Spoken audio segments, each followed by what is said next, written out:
Why do they operate like this? Because the person who is actually in charge isn't Paraag. the Yes, exactly. Let's just call it what it is. Paraag shows up to negotiate deals, and Paraag supersedes John and Kyle. In most situations, the general manager or the director, whatever, there's a head honcho. Yes. That person is in charge, and he has underlings who handle the nitty gritty, right? But they come to him or her, in the case of the Bengals, her, for rubber stamping or green ink or whatever. Like, it is their call. That is not the case with the 49ers. The Paraag makes all of the contract decisions. It is his call. And it's interesting that we talk about, Kyle's decision-making and this and that. That's on Jed. Yes. It's on Jed because they were just off on a sojourn. They were just hanging out in Leeds. You know what Paraag's been doing? He's been running a soccer team full-time. And every now and again, he comes back to the United States and, hey, I still actually am in charge here too. But they sort of left the house to the kids. And John and Kyle got to run it as they see fit. And they were figuring out their dynamic. And then every now and again, it's like, here's the parents. And you get throwing stuff in a closet, you're cleaning up. It is somewhat hilarious. It's not dysfunctional in practice, but it's dysfunctional from an organizational depth chart standpoint. Like, Paraag is very good at what he does. And I think John Lynch is very good at the reasons that he was hired, which is sort of, soft influence and power and being the face of the franchise and bringing people together. He's a politician. He's really good at it. And he's like the nicest dude. And I think he has a really sharp football mind as well. And Kyle is really good at knowing what his team needs to best execute, because Kyle's a micromanager, and everything that they're going to execute, Kyle has done in effect. He's already planned it out. He's 7 steps ahead. All of these things could work if they were all working together full time, but they're not. And so the Kyle and John relationship of Kyle is technically in charge of John because he hired him. Mm-hmm. And that only has to show up anytime that Kyle wants it to show up. And then Paraag shows up anytime Jed wants Paraag to show up, and he handles it. And it's why you get this discordance with Christian McCaffrey just gets a deal. He just gets one because it never really reached the level where we needed to bring Paraag in. But Trent Williams and Brandon Aiyuk, well, it's not going as fast as we thought. We couldn't just get it done with John and Kyle. So now it's a thing, and they call in the wolf. Hey, Paraag, come and do this. And now he's like, the wolf. Well, it is what it is. He's the wolf. I think Diamador Lenore's contract is actually a pretty good indication that he's got some wolf. Well, there are a couple. The Dre Greenlaw deal, when it was done, unbelievable. And the Lenore contract is ridiculously good for the 49ers. Think about the contracts that they have won on. They have not won on any contract that has been preseason, right? But they win on contracts that just randomly happen on a Tuesday in December. They got those things down because that is the agent coming to the team and being like, hey, we'd like to get something done. And then the 49ers having all the power because they don't have to do squat. And then they just offer something, frankly, kind of ridiculous, which gives that agent, who's not very good at their job, a number that looks good, but then the devil's in the details, the Paraag is in the details, and you look at it and you go, actually, is Diamador Lenore paying you? Like, how does this work? And so it was tricky. When you get into this drag it out, we got nothing to do but think about it time, that's when all these conflicting energies come. And the longer you push this, the more you get Kyle worried about it affecting the actual play on the field, which is why you have him running through the facility to get the deal done with Aiyuk, which is why you have him before, OTAs last year being like, whatever you want, Christian. Like, we just can't have it. Like, all of this incongruity comes down to, is Paraag in the room at the start or not? Is Paraag getting called in from ownership? Because as soon as Paraag comes in, that's a new negotiation. That's an entirely different thing because he's just not there every day. And I don't blame the guy. They gave him another job. But if he's the one who's actually in charge, maybe leave him in charge of the San Francisco 49ers and hire somebody else to do your soccer jobs. Like, if you trust him, let him do the thing that you need him to do with the most important asset in your portfolio, with the biggest money aspects of your portfolio, and leave the other stuff, the side projects, to side people. But stretching him, I feel bad for him in a little bit. Stretching him in both ways to where he has to negotiate a Brock Purdy contract, the biggest contract in the history of the 49ers, and a contract that is vital for the direction of the entire league moving forward, because where Brock Purdy falls in then creates just a domino effect of X, Y, and Z, like every quarterback contract will be, regardless of if it's top, middle, or lower tier. Having him do that while he has to get leads into the premiership and, oh yeah, they just bought another team, why not? Like, having him do all of that is too much. And it creates this discordance where we see, is John in charge? Is Kyle in charge? Or is Paraag in charge? And in the course of a week, all three can feel like they're in charge for a day. And that's why you have this bouncing around. And it's just, this is when ownership matters. I would clean up this hierarchy, this depth chart really fast, because it's affecting the depth chart on the field, frankly. That is a fascinating answer into the insight of the wheels of the 49ers and how they turn or don't turn in certain situations. Yeah. The Unfaithful Perspective, thank you very much for the super chat, says, this is why you got to watch the pressers yourself. John had no enthusiasm around the ongoing Brock talks. I'd use the word phlegmatic. That is not a word I would use. But I did say that when you look at the actual video of him talking about the Brock deal, he doesn't sound enthusiastic. The quote reads that way, but when you watch the video, he says, yeah, it's substantive talks. It's been a good direction.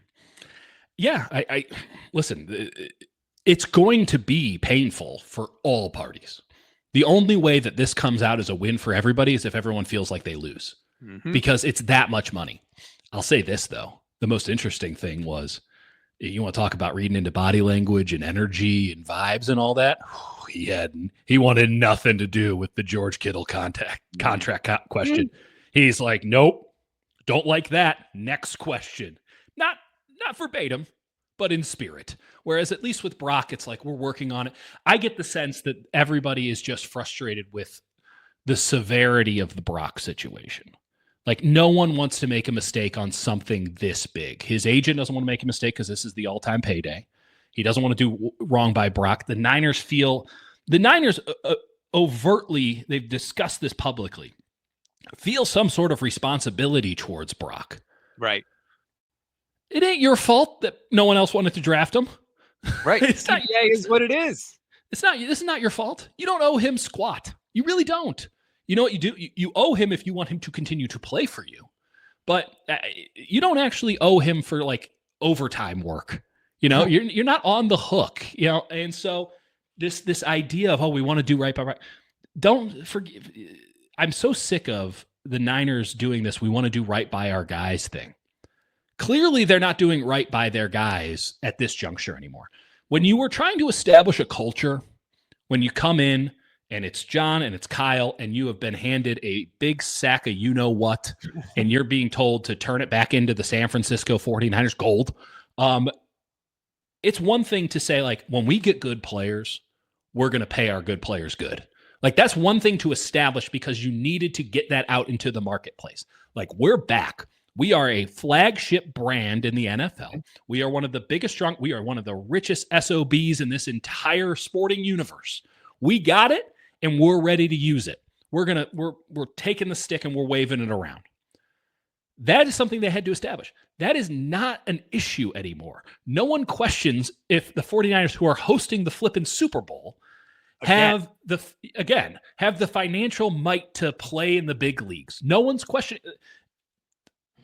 I'm arguing over Jed York not spending enough money this year compared to the very high standard he has set in recent years, that he should have spent even more than that. I'm not asking for like the A's or the Pirates to spend just a little bit of money. I'm asking for the guy who's been spending all the money to spend even more money than that. So clearly the threshold of 49ers brand might and 49ers fiscal relevance is no longer in question around the league. So why are you trying to do right by your players? Do right by your team. And last year they got into so much trouble doing right by their guys, doing right by Christian McCaffrey, a contract that still makes no sense, doing right by Deebo Samuel last year for no good reason. They're doing right by do right. Look where that got them. No good deed goes unpunished. And like last year, 6 of them went punished. So don't do right by your players anymore. Don't feel this onus. Negotiate out a contract. Brock Purdy is worth more than $50 million a year. That's what the market says. Yes. It doesn't matter. I don't care how much he's paid because it only matters what he does on the field. But that's what the market says he is. Do right by your checkbook. Do right by making sure you have your quarterback of the future. Pay him what he's worth. Don't spend more than you have to. All these things. But this idea of like indebtedness or, trying to establish a culture, that is all for the past. That was last decade. Now you got to be a little bit more ruthless. Now you actually need a little bit more paraag. But if you're going to get paraag, make sure he's there every day, because otherwise you're getting all sorts of mixed messaging.